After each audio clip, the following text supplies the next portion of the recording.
Bismillahirrahmanirrahim. Assalamualaikum warahmatullahi wabarakatuh. Alhamdulillah,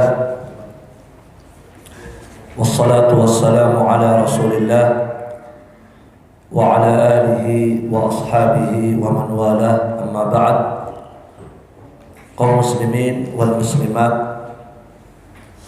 jamaah majelis ilmu, semoga Allah Jalla wa'ala selalu memberikan taufiknya kepada kita semua.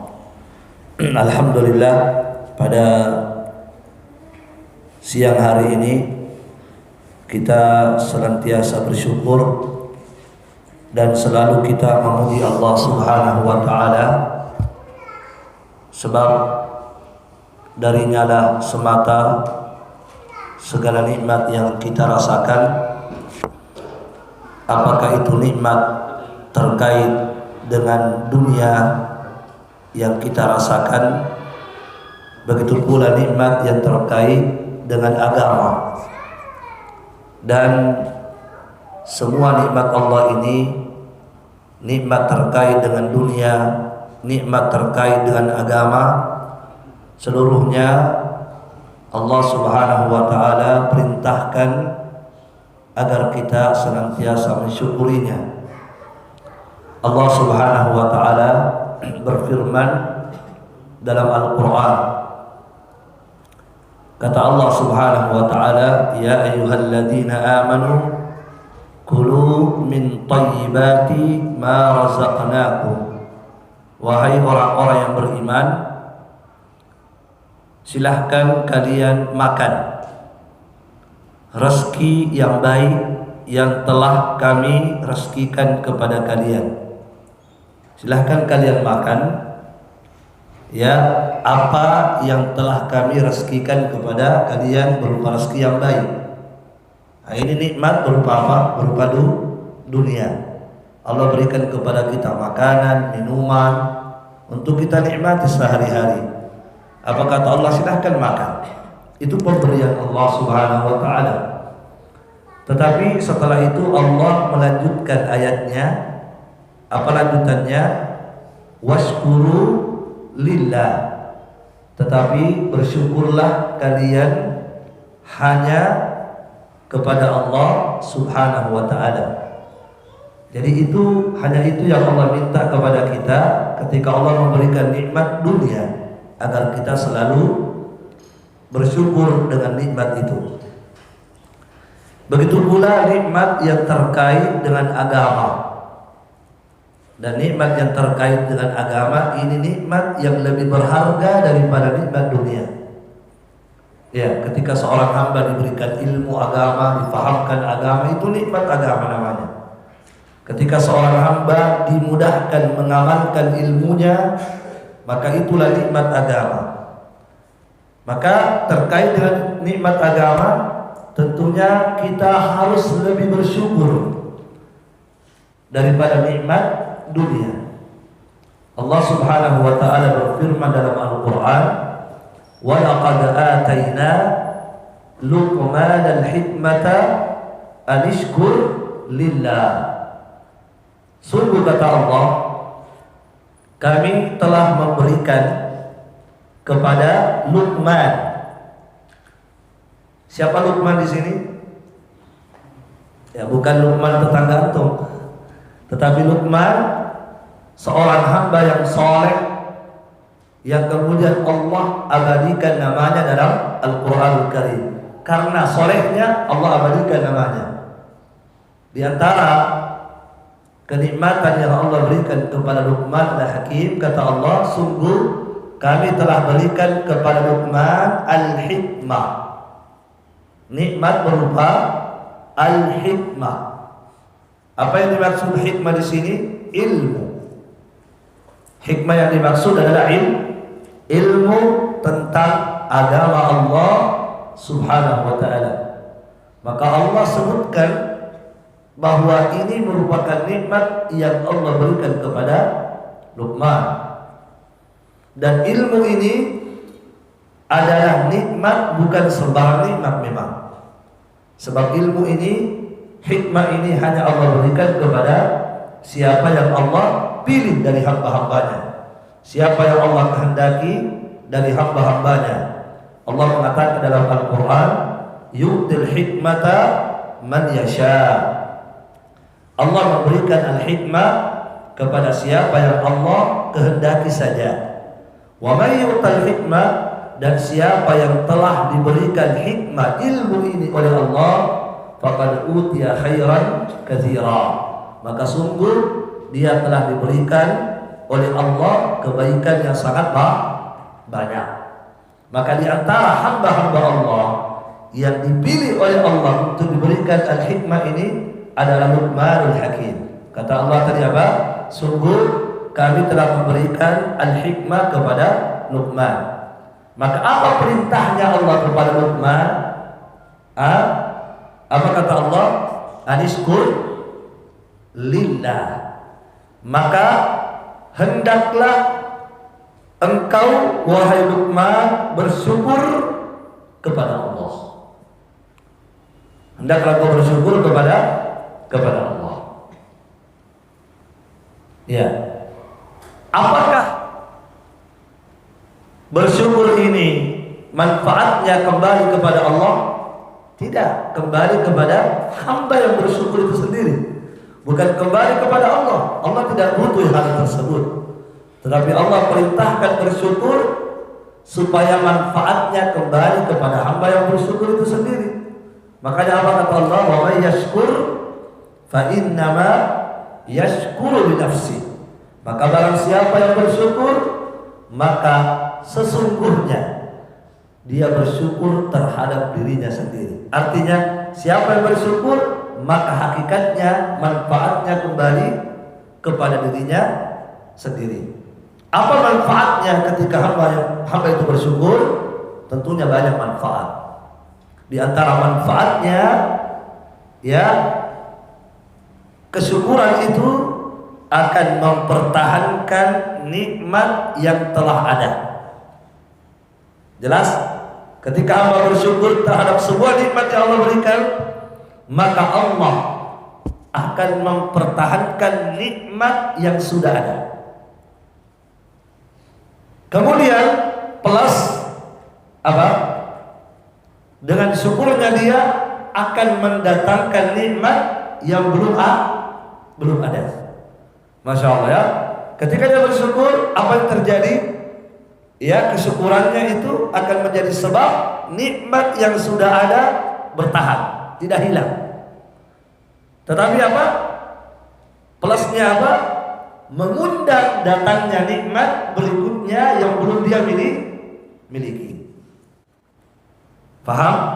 Nah, oleh karena itu para ulama salaf mereka menamai syukur dengan dua nama. Yang pertama, mereka menamai syukur dengan Al-Hafid. Apa artinya Al-Hafid? Penjaga. Yang kedua, mereka menamai syukur dengan Al-Jalib. Apa artinya Al-Jalib? Apa ini? Pengundang atau yang peraih, pendatang, yang mendatangkan. Ya, apa maknanya? Penjaga. Maknanya adalah yahfadhu an-ni'am al-mawjudah. Maknanya adalah syukur itu akan menjaga nikmat yang telah ada. Paham? Ya. Ketika hamba dapat ilmu, dia syukur ilmu itu. Maka dengan syukurnya ilmu itu tetap apa? Tetap bertahan dia miliki, tidak lupa. Ya kan? Tidak hilang ilmunya, tetap dia ingat ilmu itu, bertahan ilmunya. Itu maknanya al-hafid, menjaga nikmat yang sudah ada. Ketika dia bersyukur dengan harta yang Allah berikan, maka harta itu akan tetap dia miliki, tidak hilang harta itu. Itu maknanya menjaga. Yang kedua apa tadi? al apa? Al-jalib. Al-jalib artinya apa? Meraih atau peraih. Artinya dengan kesyukurannya, syukur ini akan meraih nikmat yang belum ada. Faham? Nah, seperti tadi ilmu. Ketika dia bersyukur, maka ilmu yang sudah ada, yang sudah dia dapatkan itu bertahan. Plus apa? Allah akan datangkan lagi ilmu berikutnya yang belum dia miliki. Itu maknanya apa tadi? Al-jalib, meraih nikmat yang lain yang belum dia miliki. Seperti itulah syukur. Itulah yang biasa kita dengarkan ayatnya, la in syakartum, kalau kalian bersyukur Allah akan tambah. Artinya nikmat yang sudah ada bertahan dan Allah akan tambahkan nikmat yang sudah ada. Barakallahu fikum. Maka jamaah sekalian, kaum muslimin dan muslimat, apapun nikmat yang Allah berikan kepada kita, tugas kita hanya satu, tanggung jawab kita hanya satu, bagaimana kita selalu bersyukur kepada Allah Subhanahu wa ta'ala. Dan jamaah sekalian, kehadiran kita di masjid ini, di majelis ilmu ini, tentunya ini termasuk bagian dari kesyukuran kita terhadap nikmat yang Allah berikan kepada kita. Nikmat apa yang Allah berikan kepada kita? Nikmat kesehatan dan nikmat kesempatan. Ini dua nikmat berharga sekali yang Nabi katakan nikmatani maghbunun fihi ma katsirun minan nas.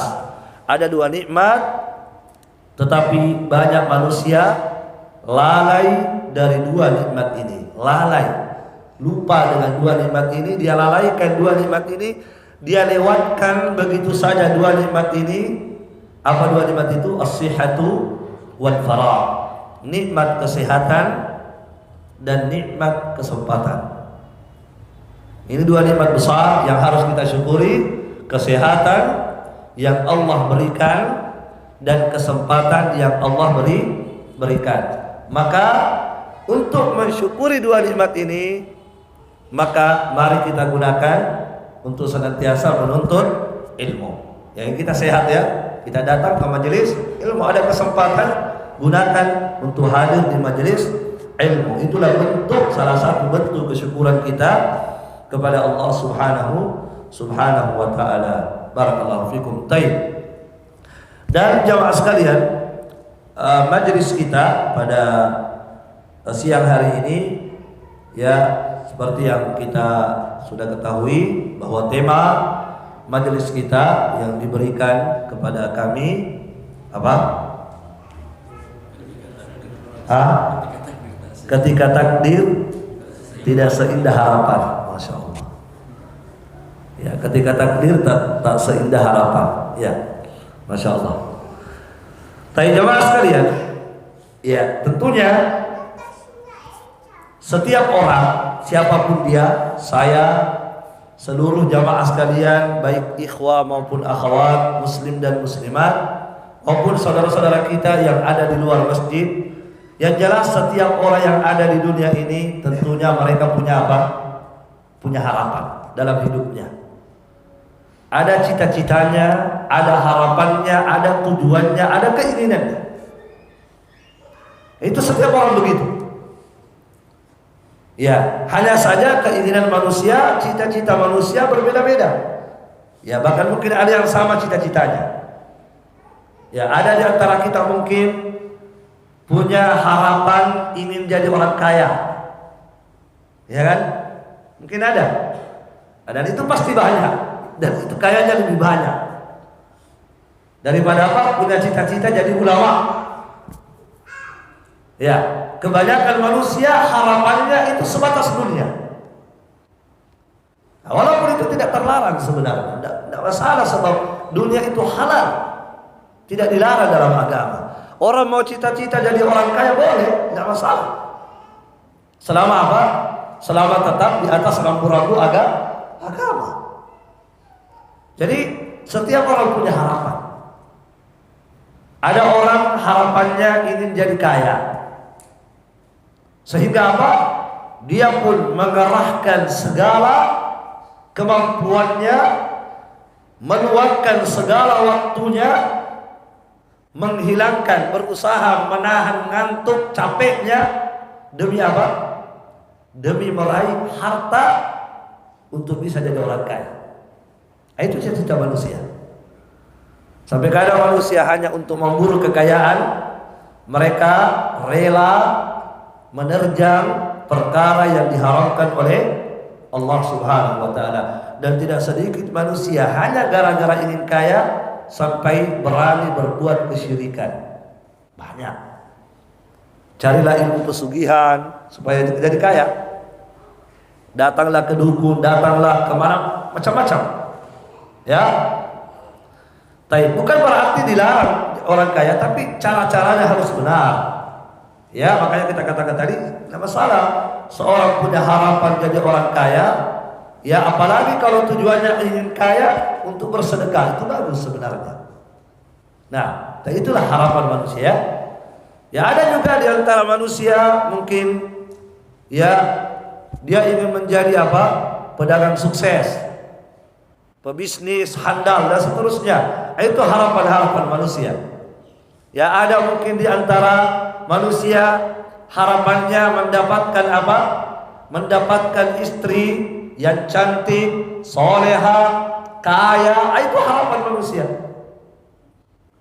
Ada manusia setelah menikah berharap punya anak. Ya, ada manusia yang berharap punya anak laki-laki, ada yang berharap punya anak wanita. Itulah harapan-harapan manusia. Tetapi jamaah sekalian, terkadang ya harapan-harapan tadi ya ternyata tidak terwujud. Apa yang diharapkan tidak sesuai dengan apa yang dia dapatkan.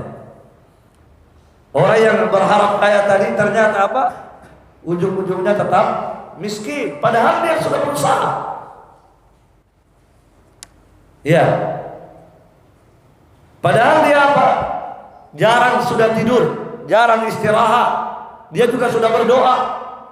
Dia juga sudah sabar dari satu kabupaten pindah ke kabupaten lain, merantau kemana-mana. Ternyata pulang kampung tetap hidupnya melarat. Tidak sesuai dengan harapannya. Ya. Ada orang yang berdagang, Masya Allah, dia sudah iklan ke sana kemari ya.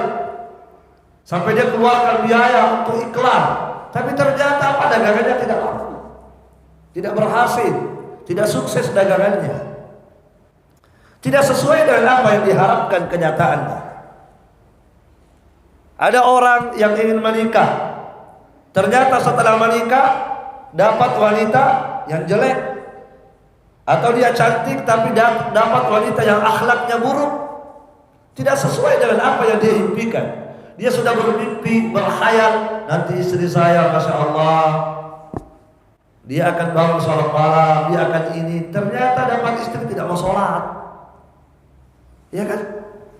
Tidak sesuai dengan apa yang diharapkan. Orang yang menginginkan anak tadi setelah dia menikah ternyata tidak punya anak, ya? Atau mungkin dia punya anak ternyata anaknya laki-laki semua, dia tidak dapat anak perempuan. Tidak sesuai dengan apa yang diharapkan. Nah jamaah sekalian, kondisi ini sangat sering kita dapatkan. Bahkan mungkin kita yang mengalaminya. Banyak mungkin harapan-harapan kita selama ini yang kandas. Kita tidak dapatkan apa yang kita inginkan. Nah, barakallahu fikum. Di kondisi seperti ini, itu biasanya ada dua golongan manusia dalam menyikapi kondisi seperti ini ya. Ada dua golongan manusia sikapnya dalam menghadapi apa? Kegagalannya. Yang pertama, kira-kira apa yang pertama? Yang fakta di lapangan ini. Yang pertama apa kira-kira? Kondisi orang. Mungkin kita yang mengalami itu. Apa? Sedih. Sedih. Sudah bawa dagangan ke pasar, satu pun tidak laku, sedih pula. Dia kayak ingin apa? Kalau perlu ditinggal saja dagangan di situ, tidak usah diambil. Sudah capek menggelar, dan satu pun tidak ada laku. Sedih kan? Sedih. Kalau sekedar sedih, itu masih mending. Masih mending kalau sekedar sedih. Ada orang bukan sekedar sedih lagi. Apa? Bukan sekedar sedih lagi. Ya kecewa, ya masih mending kalau kecewa. Ada orang ketika mendapatkan kondisi seperti itu berburuk sangka kepada Allah. Apalagi kalau dia adalah orang yang misalnya dia rajin sholat. Kenapa saya rajin sholat? Kenapa begini yang saya dapatkan? Kenapa saya ini rajin sholat, rajin bersedekah, selalu saya berdoa? Kenapa dagangan saya tidak laku? Sementara yang sana tidak pernah sholat, kenapa dia laku? Padahal dagangan saya sama. Kan begitu. Akhirnya apa? Buruk sangkalah dia kepada Allah tidak adil. Allah tidak adil. Nah, ini kan sudah maksiat. Akhirnya apa? Lebih baik saya seperti dia, tidak usah sholat. Ya. Ketika dinasihati sholatlah, sholat itu pembawa rezeki, memudahkan rezeki ya. Buktinya ada orang kafir tidak sholat banyak rezekinya. Coba. Itu keadaan manusia. Ya, dan saya sendiri mendapati orang-orang seperti itu. Tadinya rajin sholat, bahkan sudah belajar sunnah, sudah mulai belajar sunnah, tapi ketika dia mencari rezeki, ternyata sehari, 2 hari, sampai 1 minggu tidak dapat rezeki itu, putus asa lah dia. Akhirnya apa? Dia tidak pernah ke masjid lagi. Itu terjadi, real itu kenyataan, disaksikan dengan mata kepala. Dan pernah lagi muncul di masjid. Ini kondisi manusia yang pertama. Ya. Kondisi yang seperti ini yang berbahaya. Kenapa? Sebab Nabi SAW bersabda ketika menjelaskan tentang ketentuan Allah Subhanahu wa taala pada hamba, maka Nabi mengatakan ada 2 manusia, faman radiya falahu ridha. Ada manusia ridho dengan ketentuan Allah. Maka siapa yang ridho, Allah pun ridho kepadanya. Wa man sakhita, tetapi siapa yang murka, marah, tidak senang, kecewa, maka apa kata Nabi? Falahu as-sukht. Maka Allah akan murka kepadanya. Jelas? Ini yang pertama. Yang kedua, kondisi manusia yang kedua, dan semoga Allah memasukkan kita pada golongan yang kedua. Sebab cuma ada 2 golongan manusia itu, tidak ada yang ketiga. Yang kedua apa? Ketika dia mengalami hal tadi tidak sesuai harapannya, bagaimana sikapnya? Dia tidak kecewa sedikit. Tidak ada kesedihan, tidak sedih sama sekali. Tidak kecewa sama sekali. Berlapang dada, berbesar jiwa, dan dia bersabar dengan kondisi yang dia dapatkan. Sabar dia. Inilah yang kita inginkan.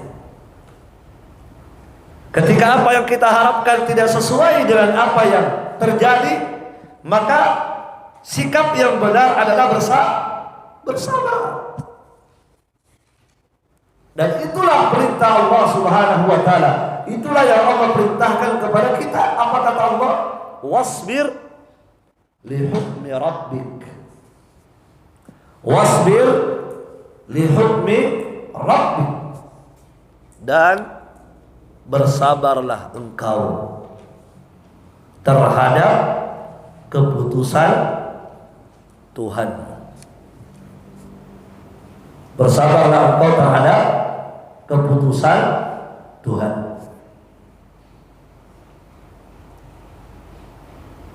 Ya. Ketika ada hamba tadi ingin kaya, ternyata dia tetap miskin. Berarti miskinnya dia itulah apa? Keputusan Allah. Itulah ketentuan dan takdir Allah untuk dia. Jelas? Nah, maka orang yang kedua inilah sikap yang benar. Inilah orang-orang yang dirahmati oleh Allah Subhanahu wa taala. Bersabar ketika dia mendapati takdirnya tidak sesuai dengan apa yang dia inginkan. Sabar. Nah, dan untuk bersabar ini sulit atau mudah? Sulit. Mudah diucapkan, tapi sulit diamalkan. Sulit. Ya. Tetapi jamaah sekalian, sebenarnya dia akan menjadi mudah kalau kita punya ilmu. Akan mudah. Segala sesuatu akan mudah dihadapi dengan apa? Dengan ilmu. Kalau kita punya ilmu akan mudah kita sabar.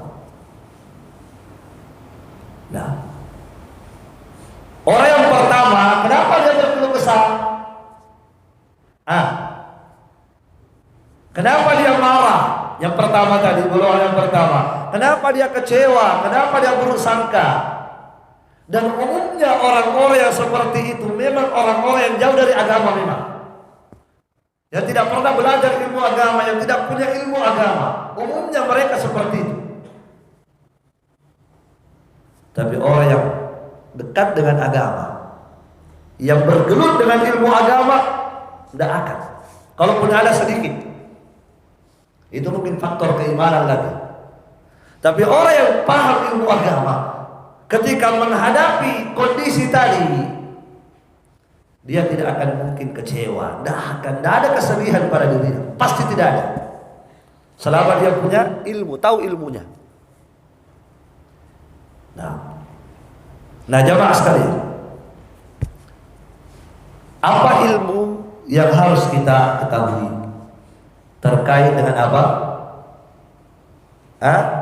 Terkait dengan harapan tadi yang apa? Tidak mampu kita raih, ya, sehingga kita bisa bersabar. Apa ilmunya? Yang pertama, ilmuilah, pahamilah, ilmuilah, pahami, yakini bahwasanya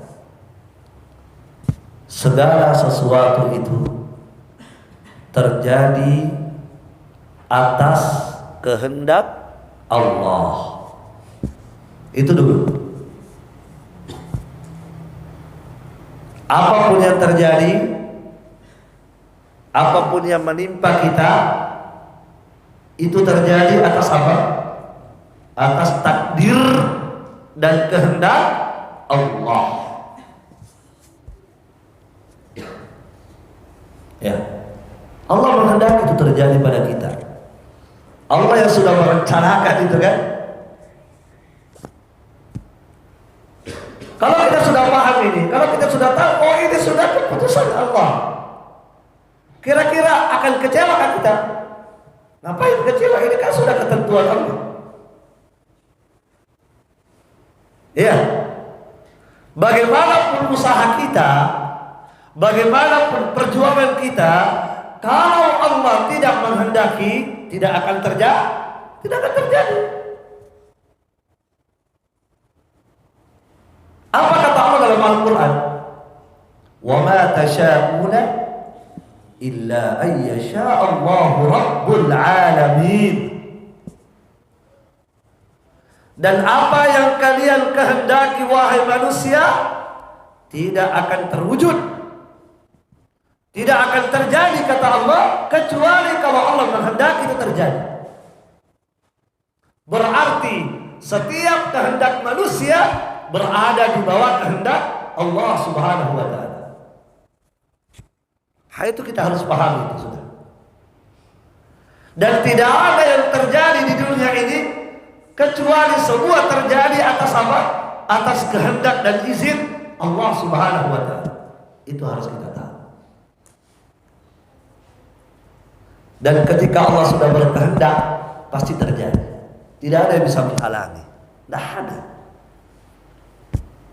Tidak ada itu. Ya, apa kata Nabi sallallahu alaihi wasallam? Nabi berkata kepada sahabat Ibnu Abbas yang masih kecil, masih berusia 10 tahunan. Nabi sudah ajarkan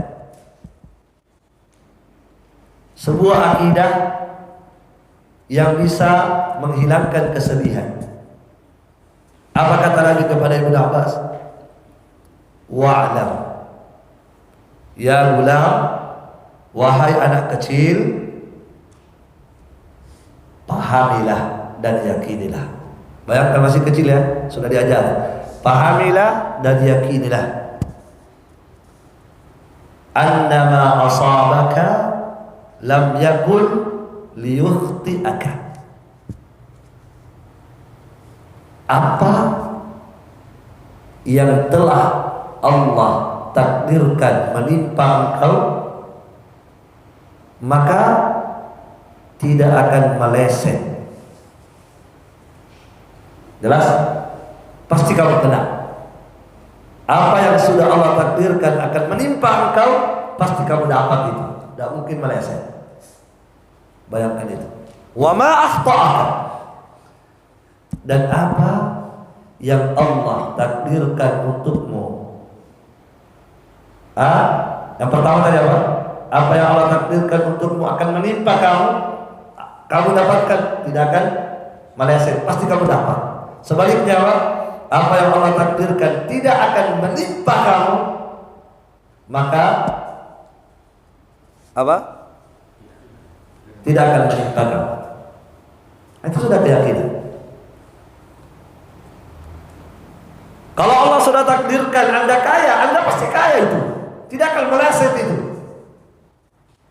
Akan ada jalannya dari Allah, Anda akan kaya. Ada jalannya dari Allah. Tidak ada yang bisa menghalangi Anda kaya. Kalau Allah berkehendak Anda kaya, sekalipun manusia berkumpul menghalangi Anda, mereka tidak bisa berbuat apa-apa. Itu keyakinan.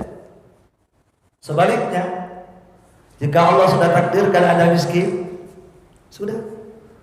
Biar apa, Anda tetap miskin. Tidak akan kaya-kaya. Ya, biar apa dipakai, Anda tetap miskin. Itulah ketentuan Allah. Nah, itu pertama yang harus diyakini. Untuk kita bisa bersabar, yakini, ilmui bahwa semua itu terjadi karena takdir dan kehendak Allah. Dan Allah sudah mentakdirkan itu terjadi untukmu. Allah sudah catat itu sebelum Anda lahir. Sebelum Anda lahir Allah sudah catat. Dan apa yang Allah sudah catat tidak akan berubah. Sudah yang pertama, sudah. Yang kedua, kalau Anda ilmu yang kedua ini, Anda semakin sabar. Apa yang kedua? Pahamilah, ilmuilah bahwa apa yang Allah takdirkan untuk Anda, ya, apa yang Allah kehendaki untuk Anda, itulah yang terbaik untuk Anda. Itulah yang terbaik. Sudah paham? Sebab itulah pilihan Allah untuk Anda.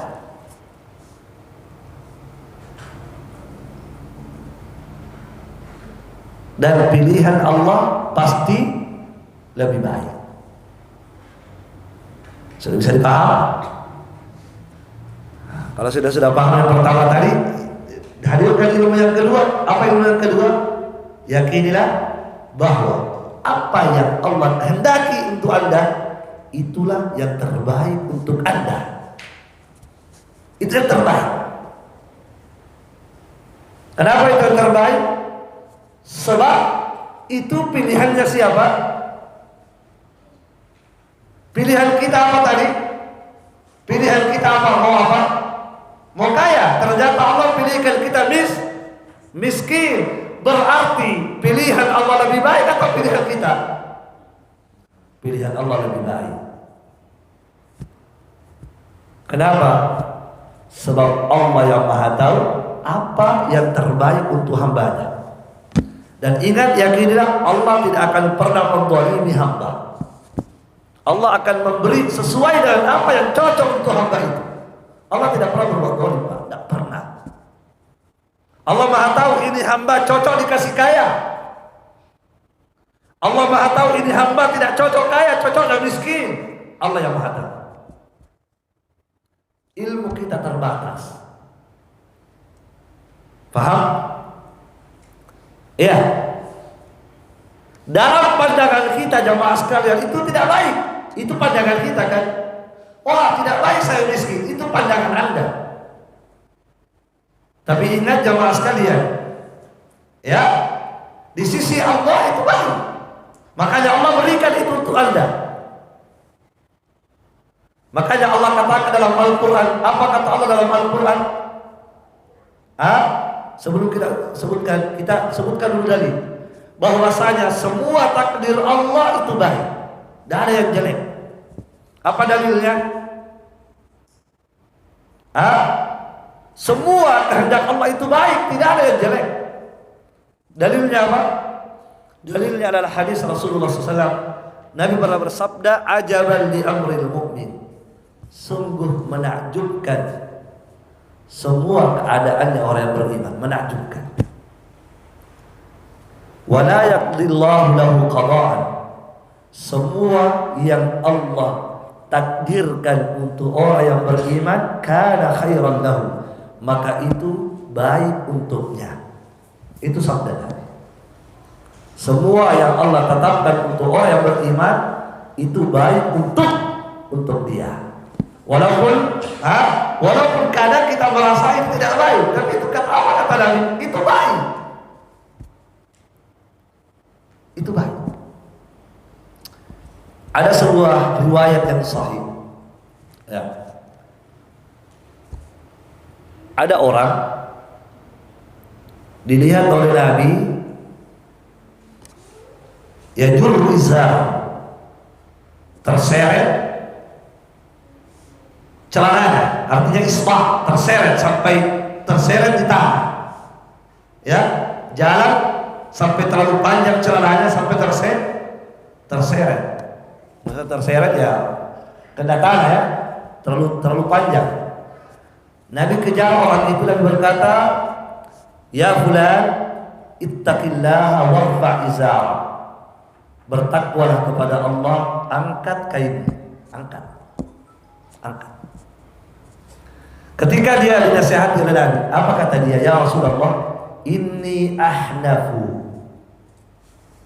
Sesungguhnya saya ini kena penyakit, kena takdir Allah, ya, kena pilihan Allah. Apa?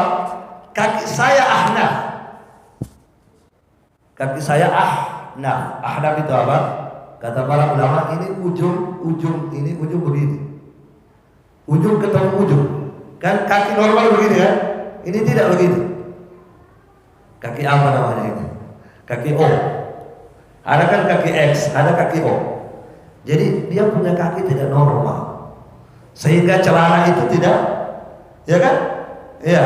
Jadi dia tidak sengaja karena kakinya begitu. Coba. Apa kata Nabi saat itu? Apa kata Nabi? Nabi berkata, inna khalqallahi hasan.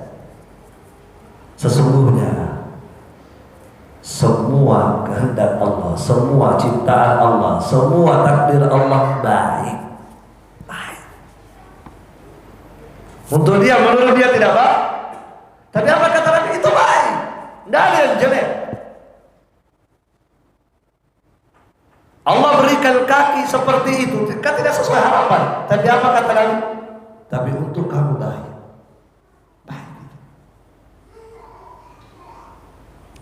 Barakallahu fiikum. Ya, Allah Subhanahu wa taala sekali lagi lebih tahu. Allah lebih tahu apa yang cocok untuk hamba. Itu harus kita yakini. Allah mengatakan dalam Al-Qur'an, wa asa antak apa?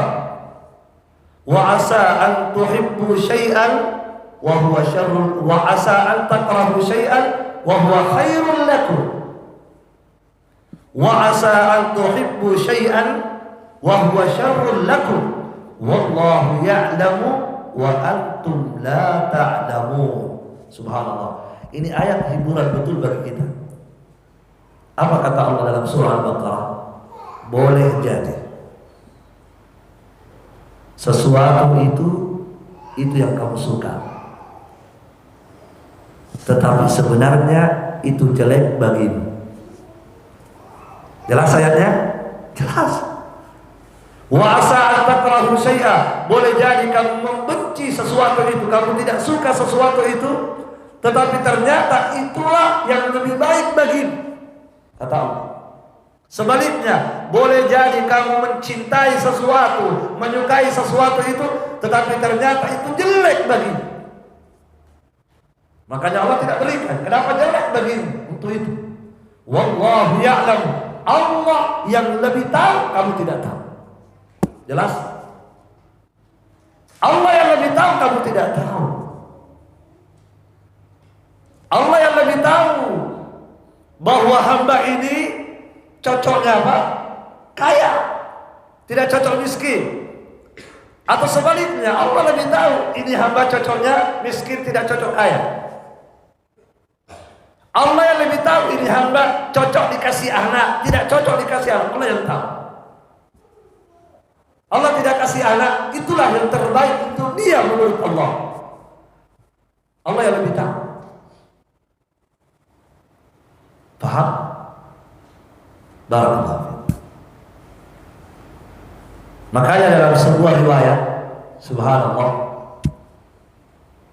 dalam riwayat disebutkan dalam hadis, innal abda, sesungguhnya ada seorang hamba. Dalam hadis disebutkan begitu, ada seorang hamba, la yasluhu illa ayyakuna faqira, tidak ada yang cocok baginya kecuali miskin. Tidak ada yang pas untuknya kecuali miskin. Kenapa? Karena kata dalam hadis disebutkan, karena kalau dia diberi kekayaan, la afsadat dunya, kekayaan itu akan merusak agamanya. Bisa dipaham? Masya Allah. Apa kata sahabat Nabi Abdullah bin Mas'ud? Abdullah bin Mas'ud berkata, innal abda, sesungguhnya seorang hamba, la yahummu bil amri, hamba ini punya cita-cita, punya keinginan, punya ambisi. Ham itu ambisi, sangat berambisi. Untuk apa? Untuk menjadi seorang pedagang dan penguasa, pejabat. Ini kata siapa? Kata Abdullah bin Mas'ud, dan ini sahih riwayat ini. Apa kata beliau? Sesungguhnya seorang hamba layahum, sangat berambisi, sangat ingin untuk menjadi seorang pedagang dan pejabat, penguasa. Hatta idza tayassara lahu, hingga kemudian ketika ambisinya sudah diambang pintu, sudah ada kemudahan untuknya untuk mendapatkan apa yang dia inginkan, nadarallahu ilaihi min fawqi sab'i samawat, maka Allah yang ada di atas 7 langit memandang kepada hamba itu, melihat kepada hamba itu. Jelas ini? Fayaqulu lil malaika, maka Allah berkata kepada malaikat, asrifuhu anhu, wahai malaikat, palingkan dia dari apa yang dia inginkan. Palingkan, artinya jauhkan dia dari apa yang dia inginkan. Padahal sudah diambang pintu. Tiba-tiba apa kata Allah? Wahai malaikat, gagalkan dia, palingkan dia dari keinginannya menjadi pejabat. Apa kata Allah kepada malaikat? Karena sesungguhnya jika engkau mudahkan dia untuk mendapatkan apa yang dia inginkan, ada khaltuhu binnar, aku akan masukkan dia dengan sebab jabatannya ke neraka nanti. Maka Allah tidak wujudkan impiannya. Kenapa? Karena itu berbahaya bagi dia kalau dilaksanakan itu. Berbahaya. Bisa dipaham? Nah, Allah yang Maha tahu apa yang cocok bagi kita. Dan setiap pilihan Allah itulah yang terbaik. Diyakini itu, sudah itu. Apa yang Allah pilihkan untuk kita itulah yang lebih baik. Allah yang tahu, kita tidak tahu. Ada sebuah kisah disebutkan oleh Al-Imam Ibnul Jauzi, kisah rahimahullah. Ya.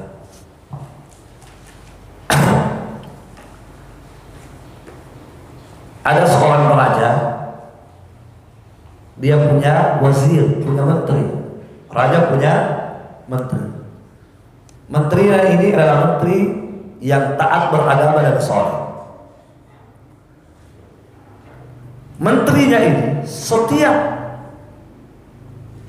kejadian yang dialami, yang dia dapatkan, dia selalu berkata, al-khiyaratu makhtarahullah. Itu selalu diucapkan. Apa saja yang dia dapat, selalu itu jawabannya. Al-khiyaratu makhtarahullah. Yang terbaik itu adalah apa yang menjadi pilihan Allah. Itulah yang terbaik. Itu selalu diucapkan. Al-khiyaratu makhtarahullah. Yang terbaik itu apa yang menjadi pilihannya Allah, apa yang menjadi keputusannya Allah, apa yang menjadi kehendaknya Allah, apa yang menjadi takdirnya Allah. Itu yang terbaik. Itu selalu diucapkan. Sampai suatu ketika sang raja mendapatkan musibah. Apa musibah yang didapatkan oleh raja? Tangannya putus. Kena musibah, raja kena musibah, tangannya putus. Kalau di riwayat Ibnu Jauzi disebutkan sebab putusnya karena dia lagi makan buah, mengupas buah, terpotong, kena pisau, terpotong jari jemarinya, gitu. Ya, itu riwayat dalam Ibnu Jauzi. Sampailah berita itu kepada menteri bahwa sang raja terpotong jari jemarinya. Keluarlah ucapannya tadi itu. Apa tadi ucapannya? Apa tadi dia selalu diucapkan dalam segala keadaan? Al-khiyaratu makhtarallah. Yang terbaik itu apa yang Allah pilihkan. Semua yang Allah pilih itu yang terbaik. Nah sekarang Allah memilih, Allah menghendaki tangannya raja putus, itulah lebih baik bagi raja. Nah, ketika raja mendengar itu, kira-kira apa sikapnya raja? Marah. Tangan sudah terputus, ini tidak baik bagi saya.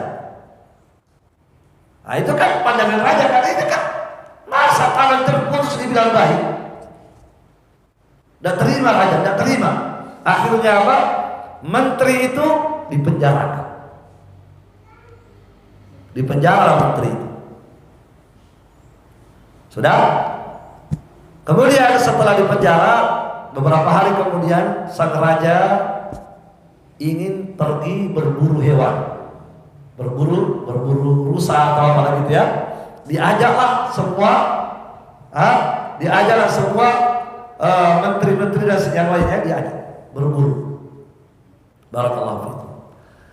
Ya, saking saking dinikmatinya perburuan sampai sang raja dan pengawal-pengawal tidak sadar mereka sudah memasuki wilayah. Wilayah itu adalah wilayah penyembah api. Wilayah penyembah api. Nah, ketika mereka masuk wilayah penyembah api, maka mereka ditangkap. Mereka ditangkap oleh masyarakat yang ada di situ untuk kemudian dijadikan tumbal persembahan. Paham? Maka satu persatu ditelanjangi, kemudian dilemparkan ke dalam api sembahan mereka sebagai tumbal, ya. Dilempar. Tibalah waktunya sang raja ini dilempar ke dalam api. Dibukalah pakaiannya, dibukalah semua untuk dipersembahkan ke api. Tiba-tiba mereka melihat sang raja tangannya apa tadi? Putus. Apa kata mereka? Ini tidak layak dijadikan persembahan. Kenapa? Cacat, tidak cocok. Masya Allah, tidak cocok. Tidak bisa ini jadi persembahan. Kenapa? Karena yang harus kita persembahkan kepada dewa api kita harus yang sempurna, tidak ada cacatnya sedikit pun. Dan ini ada cacatnya. Lepaskan dia. Lepaslah dia. Sadarlah raja tersebut bahwa apa yang diucapkan oleh menterinya benar.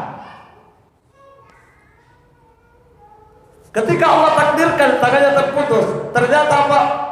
Ada hikmah di balik itu. Ternyata Allah ingin menyelamatkan dia dari selamatlah dia sendiri. Subhanallah. Akhirnya sang raja buru-buru mendatangi menteri dan melepaskan menteri tersebut, dan dia bercerita, sungguh apa yang kau sampaikan benar. Apa yang Allah pilihkan untuk saya inilah yang terbaik bagiku. Tapi saya penasaran. Nah, sekarang kamu masuk penjara, kenapa kamu mengatakan ini yang terbaik bagi saya? Apa kata sang menteri tadi? Iya, inilah yang terbaik bagi saya masuk penjara. Kenapa?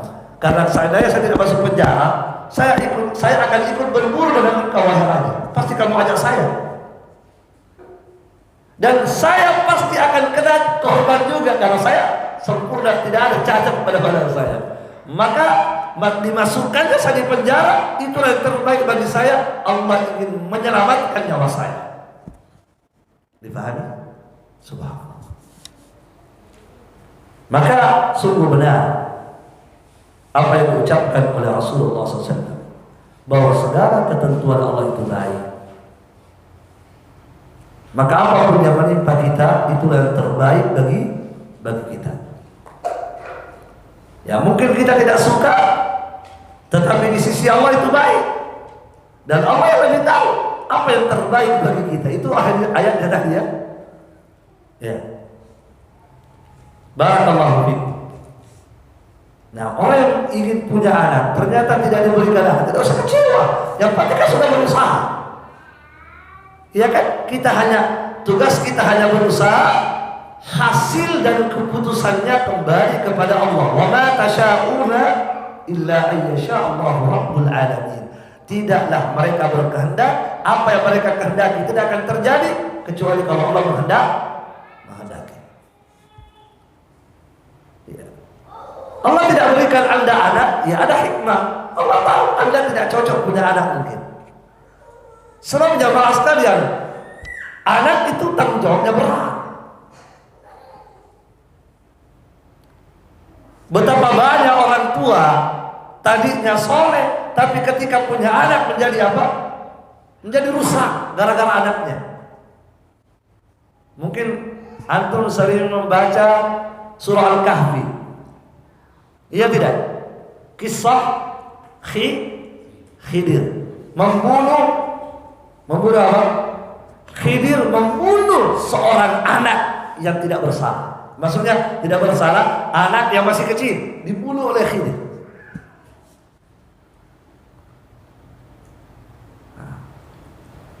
Kenapa dibunuh oleh Khidir? Itu perintah Allah. Menurut pandangan kita itu tidak baik. Tapi apa yang menghendaki itu kan? Apa yang menghendaki? Anak itu harus dibunuh. Anak itu harus mati. Anak itu harus hilang di dunia ini. Ternyata ada hikmah. Kenapa Nabi Khidir disuruh oleh Allah membunuh anak tersebut? Apa hikmahnya? Disebutkan dalam surah Al-Kahfi kan? Fakana abawahu apa? Fakana abawahu fakana abuhuma salihaini mu'minaini fakhashina ayyurhiqahuma tughyanan wa kufra fa'arada apa? Fa'arada rabbuka ayyubdilahuma tayyib. Apa kata Allah? Ternyata Allah menyuruh membunuh. Nah itu karena anak itu punya apa? Punya dua orang tua yang soleh dan beriman. Ya. Nah, maka dikhawatirkan nanti anak itu akan merusak agama orang tuanya. Maka Allah menghendaki anak itu dibunuh untuk diganti anak yang lebih baik. Paham? Tapi jangan pula ketika antum mendapati anak antum jelek dibunuh, dah begitu ya. Itu wahyu, itu syariat, itu wahyu. Artinya begini. Artinya mungkin kita bisa tarik kesimpulan, kiaskan dengan kisah itu. Artinya kalau ada anak kita diwafatkan oleh Allah, bukan kita yang bunuh, Allah wafatkan. Nah, itu kan tidak sesuai dengan keinginan kita. Ya kan? Maka ada hikmah ketika Allah mewafatkan anak kita. Apa? Mungkin Allah ingin mengganti anak yang lebih baik lagi. Itu. Paham? Diwafatkan satu untuk mendapatkan apa? Anak dua yang lebih baik daripada yang Allah ambil. Semua ada hikmah itu. Nah, jadi apapun keputusan Allah kepada kita, hadapilah dengan kesabaran. Sebab itu yang terbaik. Itu yang terbaik. Kita tidak punya anak ya, karena tanya saja orang yang punya anak, tanya saja. Gimana sulitnya mendidik anak? Gimana beratnya itu menjaga amanah yang Allah berikan? Berat itu. Apalagi kalau anaknya setiap tahun mencetak. Wah, berat itu. Kadang ada suami istri itu bertengkar gara-gara anak. Kadang mereka sampai cerai gara-gara anak. Berat itu. Memelihara anak, merawat anak, menjaga, berat. Kalau orang tidak sabar, apalagi suami, Pak, cebok saya nakal, kan? Karena gara-gara cebok anak saja bertengkar. Pak, dulu ini, ganti popok dulu, dulu, saya ngantuk ini. Ya. Coba. Jadi kalau orang tua itu tidak punya kesabaran, makanya Allah yang Maha tahu kan? Allah Maha tahu, subhanallah. Nah, jamaah sekalian, mungkin waktu sudah terbatas. Saya kasih satu kisah lagi supaya lebih jelas lagi bahwa semua keputusan Allah itu lebih baik. Ya, saya kasih contoh. Seorang wanita di masa Nabi namanya Ummu Salamah. Siapa? Ummu Salamah. Ummu Salamah punya suami yang luar biasa, mantap suaminya, luar biasa. Dalam segala hal luar biasa. walaupun tidak kita katakan sempurna ya. Tapi Masya Allah luar biasa suaminya Ummu Salamah. Siapa namanya suaminya? Abu Salamah. Di antara luar biasanya suaminya ini, setiap peperangan yang terjadi dia selalu terdepan. Maka ketika terjadi perang Uhud, berarti suaminya ini orang-orang yang awal masuk Islam, ini orang terbaik. Terjadi perang Uhud, berangkatlah dia dalam perang Uhud. Berangkat. Sudah siap berpisah dengan istrinya. Ternyata setelah selesai perang Uhud, semua pasukan kembali, dan ternyata sampailah berita kepada Ummu Salamah, suaminya tidak kembali, suaminya meninggal. Berarti ini perkara yang tidak enak, tidak enak. Ya, tentunya harapan Ummu Salamah suaminya kembali. Itu harapan, tapi ternyata tidak sesuai dengan. Jadi ternyata suaminya tidak kembali. Ya. Maka lihatlah bagaimana orang yang paham ilmu agama, orang yang dekat dengan agama, dia paham itu sudah ketentuan Allah. Sudah, saya punya kehendak suami saya kembali, tapi Allah menghendaki tidak kembali, sudah. Maka Ummu Salamah langsung berkata, Inna lillahi. Hanya itu yang diucapkan. Dapat berita suami Anda meninggal, langsung apa? Inna lillahi wa inna ilaihi raji'un. Kemudian dia baca doanya, doa ketika dapat musibah, Allahumma jurni fi musibati wahlub li khairan minha. Jadi itu doanya.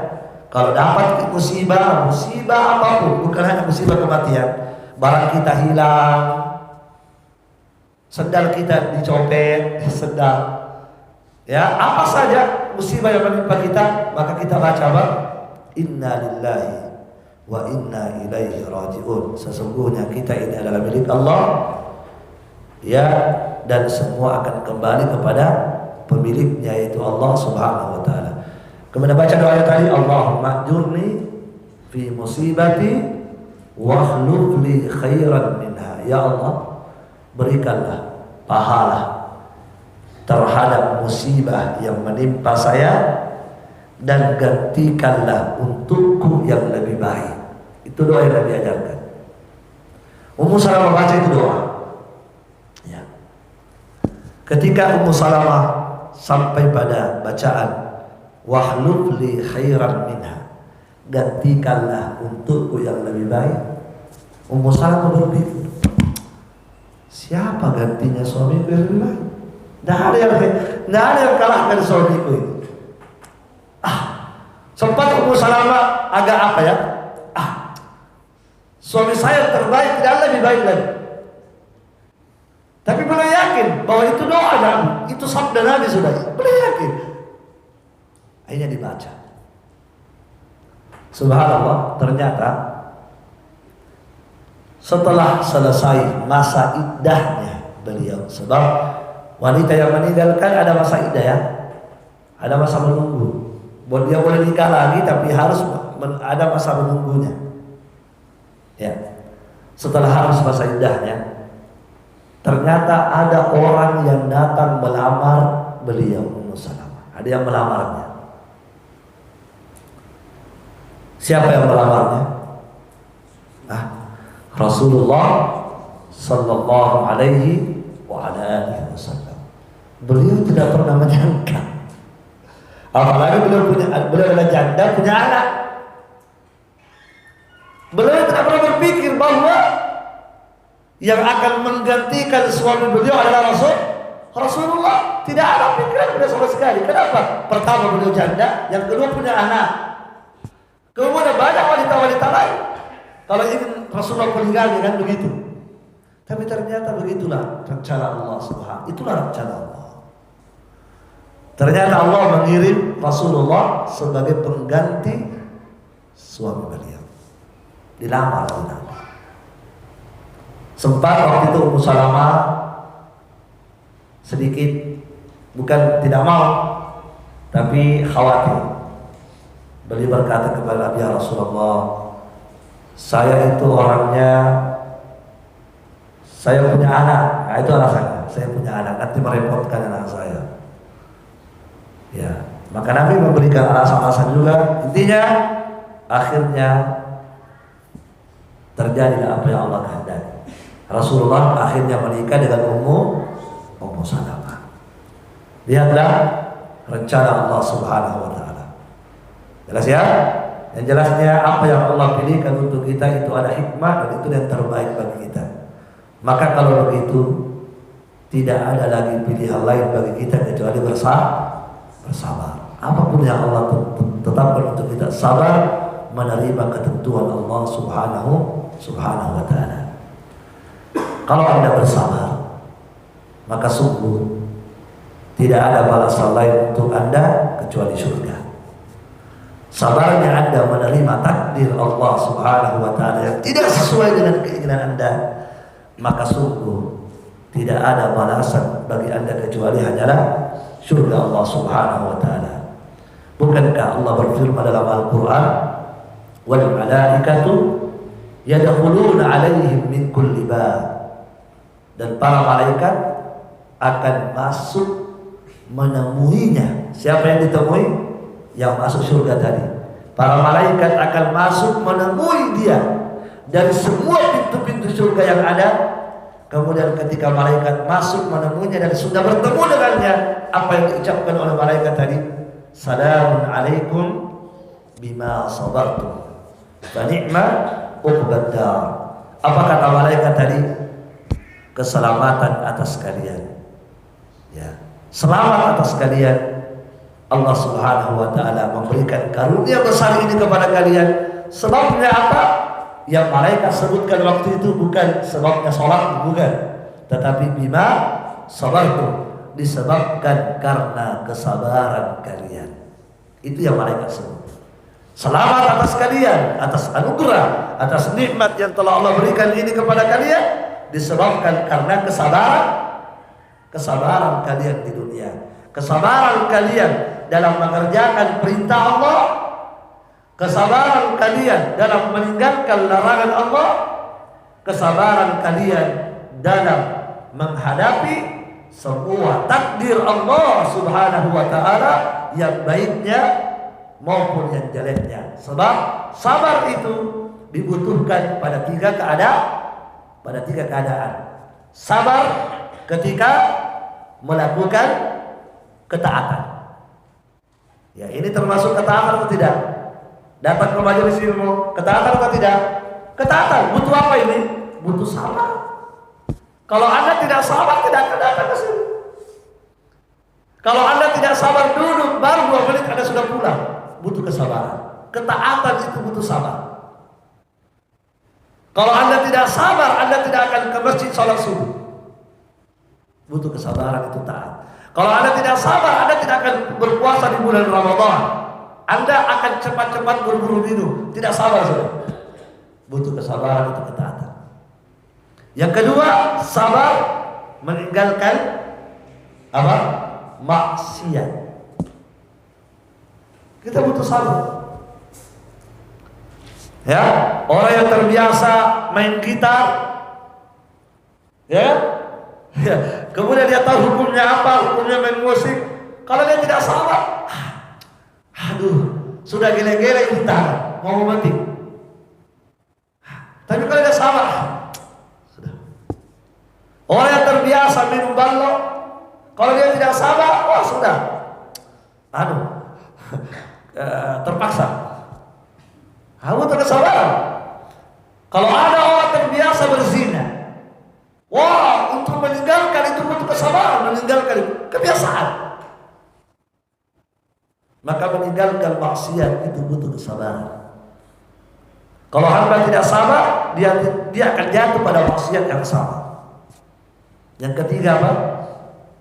Sabar menghadapi semua ketentuan dan takdir Allah Subhanahu wa taala.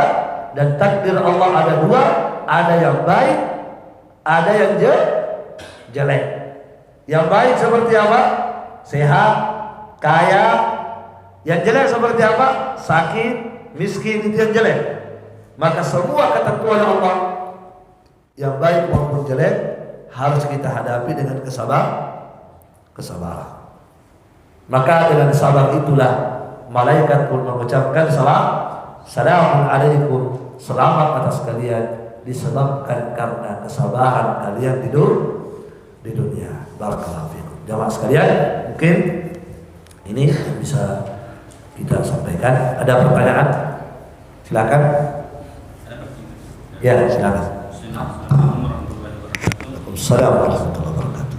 Apakah semua rintihan ketika kita sakit itu tidak termasuk tidak sabar? Apa?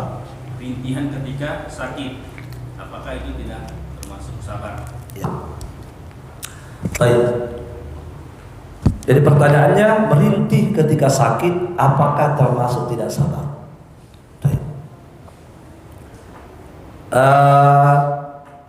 Begini. Mungkin saya kasih jawaban. Ya, bahwa kita harus paham apa itu sabar. Ya, kalau kita sudah tahu apa itu sabar, ya maka akan terjawab tadi. Apa itu sabar? Nah, sabar. Ya apa? Seperti apa itu sabar? Ya, gambarannya seperti apa? Prakteknya seperti apa? Kan sabar itu kan ucapan. Prakteknya, bagaimana praktek itu orang dikatakan sabar? Sabar itu jamaah sekalian, artinya habsun nafs. Itu makna sabar. Menahan diri. Menahan diri. Apa yang ditahan? Apa yang ditahan? Mulut. Menahan diri maksudnya menahan mulut. Menahan semua anggota tubuh, menahan tangan, menahan kaki. Ya, itu namanya sabar.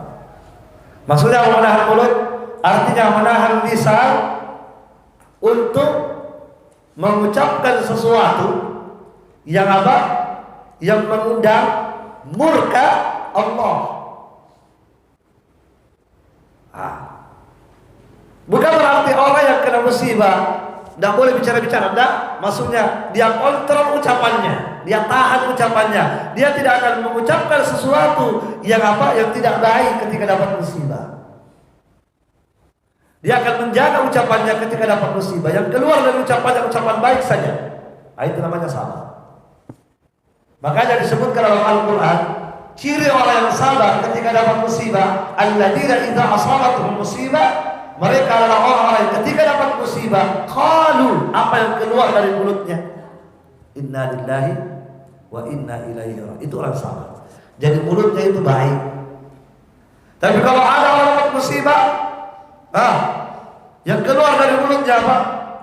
Ucapan-ucapan yang tidak baik. Ini gara-gara kamu. Kau ini pembawa sial kamu. Coba ini yang dimaksud tidak sabar. Ya. Siapakah dokternya itu? Dokter tidak beres. Dokter tidak becus. Perawat yang tidak bertanggung jawab. Ini tidak sabar. Gara-gara dia mereka ini mati anak saya. Nah, ini tidak sabar. Paham? Harusnya apa ketika dapat berita? Innalillahi. Itu ucapan orang yang sabar. Itu menahan mulut namanya. Menahan tangan. Tangan tidak. Ketika dapat sesuatu yang tidak menggerakkan. Ada orang langsung bergerak tangannya. Kakinya pun bergerak. Ya. Dapat musibah, dapat takdir Allah. Apa takdir Allah? Motornya harus ditabrak dari belakang. Itu takdir Allah kan? Ketentuan Allah, cobaan dari Allah. Hari itu takdir Allah, motornya harus ditabrak dari belakang. Pak. Kalau dia sabar, apa dia sabar? Menahan mulut, menahan anggota tubuh. Bukan berarti tidak boleh minta ganti rugi, tapi jangan sampai ketika ditabrak kurang ajar. turun kok. Kan begitu biasa orang. Itu tidak sabar namanya. Ya, keluar ucapannya plus apanya, plus tinjunya, tendangnya juga. Itu tidak sabar. Harusnya menahan diri. Ya setelah itu baru bicara, kan begitu. Dibicarakan, ini begini, kita yang salah, ini kita harus berkait, itu tidak masalah. Boleh kita menuntut, boleh, tidak masalah. Dan itu ada hukum-hukum dalam fikih ya. Orang yang melakukan kesalahan, merusak barangnya orang, memang dalam Islam harus mengganti memang. Sengaja atau tidak, kalau dia merusak barangnya orang harus ganti. Itu aturan agama memang. Paham? Ya, cuma kalau ada orang melakukan perusakan pada dirinya, apalagi kalau tidak sengaja, dia harusnya sabar kan? Sabar itu apa tadi? Menahan diri. Paham? Nah, kalau kita sudah paham itu, kembali kepada pertanyaan tadi. Ketika ada orang merintih saat sakit, apakah itu termasuk tidak sabar? Kalau dia merintih karena rintihan wajar, artinya namanya orang sakit karena merintih kan, sakit. Tapi tidak disertai dengan apa? Tidak disertai dengan ketidaksenangan terhadap apa? Musibah, itu tidak masalah. Nah masalah itu ya. Jadi kalau sekedar merintih wajar, merintih karena apa? Karena sakit memang. Itu wajar. Ada orang misalnya sakit gigi, merintih. Nah, boleh tidak? Boleh. Dan itu tetap dikatakan sabar. Kecuali kalau dia bilang sakit. Ini Allah, ya Allah tidak adil. Baru keluar ucapan-ucapan yang tidak baik, itu baru tidak sabar. Paham? Nah, atau dia merintih karena ada dalam hatinya faktor ketidaksenangan terhadap ketentuan Allah, itu baru tidak benar. Tetapi jemaah sekalian, kalau Anda mampu untuk tidak merintih, maka Anda sempurna imannya. Ya, kalau anda tidak mampu untuk tidak merintih dalam kondisi sakit, tidak mengeluarkan rintihan, maka itu orang yang sempurna imannya.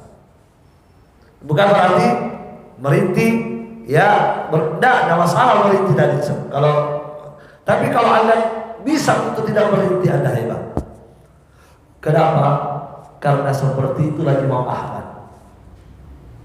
Imam Ahmad ketika sakit takut mengeluarkan rintihan, berusaha untuk tidak mengeluarkan rintihan. Itu Imam Ahmad. Ya, dan siapa kita dibandingkan dengan Imam Ahmad? Ketika Imam Ahmad ditanya, kenapa Anda takut mengeluarkan rintihan-rintihan? Beliau hanya membaca firman Allah.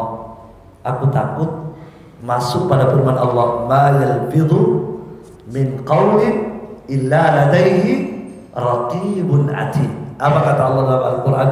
Tidak ada satupun, tidak ada sedikit pun yang keluar dari mulut seorang hamba kecuali ada dua malaikat yang mencatatnya. Dicatat itu. Semua yang keluar dari mulutnya hamba itu akan dicatat oleh malaikat untuk diperlihatkan di hari kiamat dan dipertanggungjawabkan.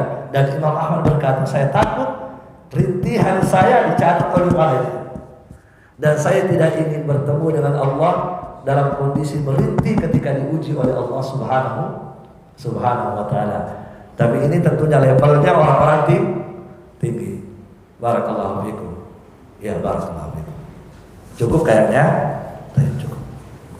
Insyaallah ta'ala mungkin di pengajian berikutnya kita mungkin akan sedikit berubah.